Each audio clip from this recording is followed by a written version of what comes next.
squat technique. I'm a CrossFit trainer, rower, casual runner, yoga instructor. And there's a lot of different ways to do squats and a lot of ways to modify a squat, and then there's a great proper way to do a squat. What I want to start with is your body position, sort of feet. We can just do a jump stance position. So the feet are about this wide, or we can come down and take your elbows on your knees, and you want your feet about below your knees, okay? So I'm going to start there. I'm going to take my hands straight up. If I was teaching a kids class, I would say butterfly hands, and then we would go down, down, down, down, down, and back up, superhero, okay? So that would be the kids' version. For adults, what I want you to think about is you're going to tip your tailbone back so that we're engaging our whole posterior chain.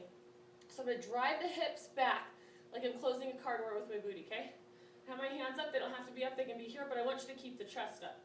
So I'm going to drive the hips back as I come down, just a little below parallel. Doesn't need to be here because we lose a lot of our technique when we come here, okay? So I'm going to come down, down, down, and back up, okay? So we want to make sure that we're driving the weight back through the heels. If you have some issues and you notice that you're dropping your chest here, we need to increase core strength, and that'll take a while. Or you can have really tight hip flexors. So another option is to come down in a squat position, take the elbows on the insides of the knees, try and get your back up against a wall, and see if we can take the arms up and just hold that. And just lean back against the wall, it'll be a nice stretch. If there's no way you're getting this low, you can grab onto a pole. I'm going to use a gymnastics ring because that's what I have here.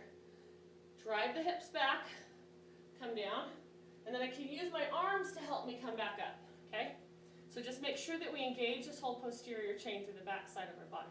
Drive the hips back, come down. If you watch Olympic weightlifters, it's a good way to tell technique. I'm going to show you from the side first. So overhead squat. If my core is not strong, if I'm really wobbly, I'm not going to be able to keep the arms over my head. So I'm going to drive the hips back, try and keep my chest up, and then come back up. Now, if I do this like maybe a yoga squat where I bring my chest forward, watch this, what's going to happen. So come down, bring my chest forward. Can't hold that, okay?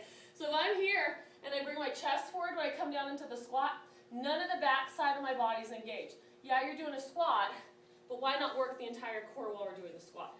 Drive the hips back, down, back up.